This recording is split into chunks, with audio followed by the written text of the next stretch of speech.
What's going on, everybody? You know who it is here, and today I'm going to be doing another episode of New Vinyl, where I'm going to be talking about the latest albums that I've added to my record collection and talking about why I've added them and what makes them so cool.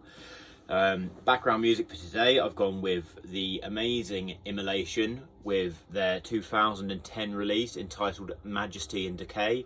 This is the classic, unique, New York-based death metal outfit who have carved their own idiosyncratic lane into sort of the old school of death metal with their sort of signature approach to dissonance, with the amazing vocal talent of Ross Dolan.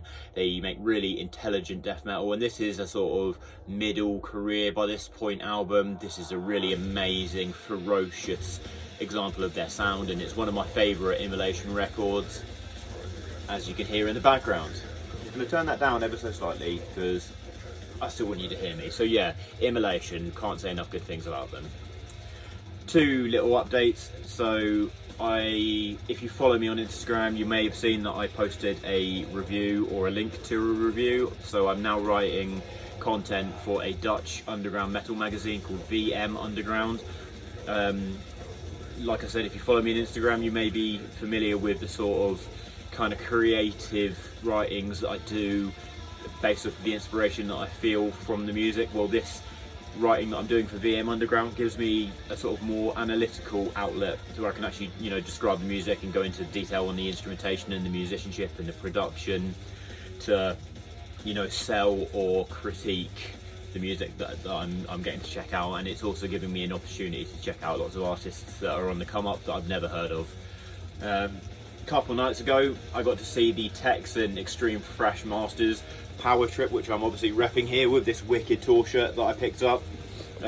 They were awesome. They were such a good band to see. It was really good audience participation, like that kind of really catchy thrash metal, super headbangable. The circle pits were nuts. Everyone was having a great time. It's got to be one of the best atmospheres I've seen at a concert in a very, very long time. They're really killing it, Power Trip are. So yeah, if you get the opportunity to see them, I definitely highly recommend it. Cool, so I'm going to talk about some music now, and I've got two albums from a band who I recently dedicated a video to. The reason why I picked them up is because they're two of the three albums by this band that I didn't own. I've only got one more left to get, and that is, of course, Death. The first one being their debut album, the amazing Scream Bloody Gore, which is the album that came out, I believe, around the time when Chuck Schuldiner was 19. These reissues that I'm getting right now come with this really cool sort of metallic foil sheen to them. It's just really, really cool, and the pressings are beautiful as well. But yeah, if you're not familiar with Death, then this is a good place to start. Listening through and just seeing how their music and their themes transform throughout the years. Look at that! Come on, that's just beautiful. Yeah, so it's really great to own any music with good pressings like that. But when it's an album like a Death album, and also the liner notes that are coming with, I don't know if this is a thing for all of their albums, but the recent represses that I've got, the liner notes by former members of the band who worked with Chuck are really interesting and really insightful. So if you want to get any music from, if you can find these particular pressings, then now's a really good time, because I can attest that the pressings and the release qualities are really good. So yeah, that is Scream Bloody Gore with the sort of debut, most, I wouldn't say bare bones, but most stereotypical death metal that this band ever released. You're getting that ferocious gore fetishization, and you have classic songs like Evil Dead, of course, Scream Bloody Gore, the amazing title track. So yeah, really good starting point for this band. This is one of their classic albums because every album they released is a classic. And yeah, like I said, that's one of two albums. I may have discussed this one in that video that I did, but I also picked up which one is my current favourite, which is Human, which I believe was album number 4, yeah. And yeah, this is just when they got into their sort of more philosophical era, and Chuck's themes took on a more sort of sophisticated approach And yeah, I think this might be arguably their heaviest album. I love the drumming on this album. This is just a really great, and you should really check out if you want to hear their more sort of philosophical, developed, sophisticated side of the death sound. So this is one that I did not expect to come across. In fact, I'd never heard of this band, and don't think I can ever recall listening to an artist from this country. This is Hamferð from the Faroe Islands with their most recent album. Probably going to not pronounce it right, but it says Men Guðs sterk. Obviously, I don't speak Faroese. All of the lyrics are in Faroese, but this is a funeral doom album, emotive funeral doom, and it is achingly beautiful. It's so gorgeous.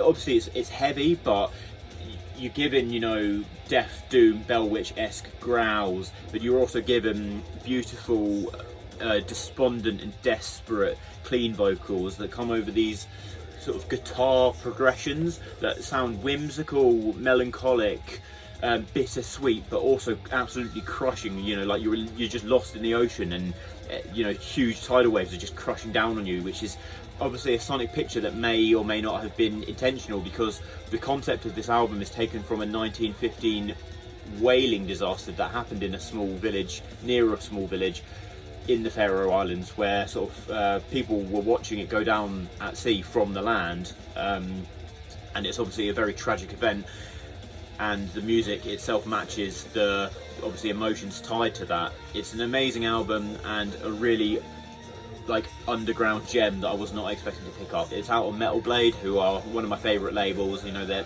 enough blood has been spilled about Metal Blade, but yeah, that is Hamferð with Mein Guðs sterk. Definitely check that out if you want some amazing death doom and funeral doom.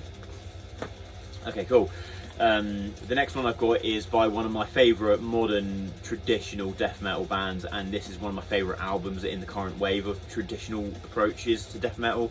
This is 200 Stab Wounds with their debut album entitled Slave to the Scalpel.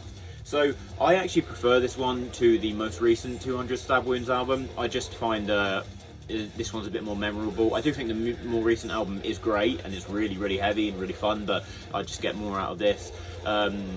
You're getting Cannibal Corpse thematic sort of inspiration. You know, you might get some sort of Carcass kind of gore fanaticism. The playing on this is crushingly heavy. You're getting really boneheaded caveman riffs. Great use of phasing effects on the guitars. This is just a really fun fucking album. I caught them live at Damnation, and their pits were just, you know, I mean, the heaviest band of that whole event was Dragged Into Sunlight, but 200 Stab Wounds, their pits are were the only mosh pits that could rival to Dragged Into Sunlight. And you know, there was a really fun band to see live. I'm really glad I got to see them. So yeah, if you want some amazing modern death metal, definitely check this one out. That's 200 Stab Wounds with Slave to the Scalpel. Okay, the next one I'm going to talk about is one of my favourite modern death metal bands, like arguably up there. You know, I'm still learning about their music, and it's all killer. This was a late Christmas present that my lovely dad gave to me, and this is Replicant with, I think it's their first album,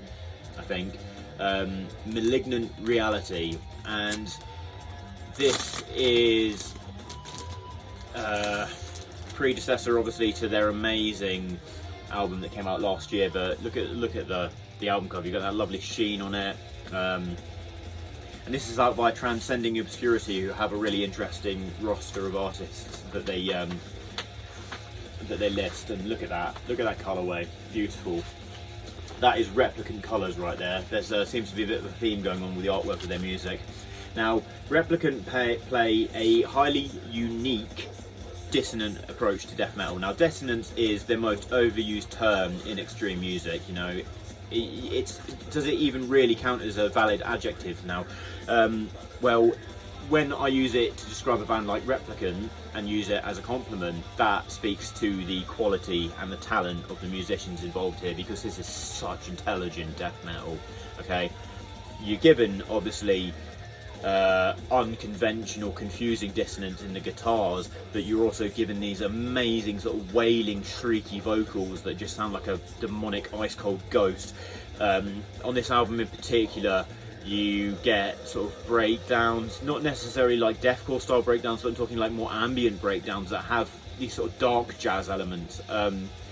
And you know, I love when the band's going harder. The use of harmonics on this album is just wicked. It's just an absolute thrill ride, and it, you know, it's the sort of music that just makes me wonder about the compositional approach. Like, how does something like this come together? So yeah, if you want some really deranged, demonic, unpredictable, and just genius death metal, definitely check out Replicant. I can't say enough good things about them. I absolutely love them. Yeah, so this is Replicant with Malignant Reality. And then last but not least, I have got an album from last year that didn't make my year-end list because I've only really in the last couple of months got used to it and got, you know, sunk my teeth into it. It took a few listens to really win me over, but now I've got so much good shit to say about it. This is the legendary Brodequin with Harbinger of Woe. Now, Brodequin are by this point a long-standing brutal death metal outfit. And this isn't just any run-of-the-mill brutal death metal. This is sort of medieval, specific, torture-themed brutal death metal. And you know, I can't think off the top of my head. There may be bands that specialise in that sort of era, but I can't think of any brutal death bands that really do it to the standard that Brodequin do. This is music for fucking pain, right? Okay, so the band's name comes from a little-known medieval torture device called a Brodequin. It's not what's being depicted on the album cover with this woman in an unfortunate position, but a Brodequin, I believe, was a device where you had these really strong slabs of wood put between your legs, and then they would drive these sort of wedges of wood between them to push them together, and it would basically like crush your legs. And the lyrics of the opening song sort of narrate that process, and somebody who's being, I think they're being punished for witchcraft, and it just sounds absolutely horrific. These guys, you know, it's so fast and so down-tuned. You know, it's just pummeling, it's abusive, it doesn't let up, okay? You get even the occasional soundscape that sounds like, you know, you could be listening to somebody repenting for their sins in a church. And it's just absolutely crushing. If you want something absolutely savage, you know, workout music or just music to be suffering to, fuck knows, just check this out. This is Brodequin with Harbinger of Woe. The vocal performance, while it is sort of, you know, brutal death gurgles that aren't necessarily my favourite style, and I do kind of wish that it would be changed up a bit more throughout this album, they are done quite well, and I do think in the penultimate track there are some sort of like slight higher variations in the vocals, but that's only a very minor complaint. On the whole, this is just a modern classic of brutal death, and I've been listening to their other material. Don't know how I've never come across these guys until, you know, I heard about them last year, but yeah, brutal death, modern classic. That is Brodequin with Harbinger of Woe. I think before I go, I've got this really cool bit of merch that arrived today, this Frozen Soul long sleeve, which I was looking for a nice long sleeve this month, and this is the one that I just chose because look at that, that's absolutely beautiful. If you don't know Frozen Soul, I think they're a US modern traditional death metal band who play like ice cold sounding death metal that just sounds like it's gonna hypothermically freeze you until your fucking fingers fall off. Out on Century Media, which I've got a big logo for on the back. And yeah, so just really beautiful thing. I love the way the logo, you know, the colour panning going on there. So yeah, that is the merch that I got from Frozen Soul, which came from a company called Holy Mountain Printing, based out of the US. They do really cool merch, you should check them out. This ain't a sponsor, I don't have a big enough audience for anyone to sponsor me. But yeah, as always guys, thank you so much for checking out my content. The small number of you that do tune into my YouTube, it means the world to me. You know, this is the thing that I really want to grow because I feel like I can truly express myself a bit more now. I'm a bit more confident on camera. So yeah, if you don't follow me on Instagram, go and follow me now. You know Hugh Metal, and stay tuned for more metal content coming very soon. Stay brutal, everybody. Fucking you know who it is.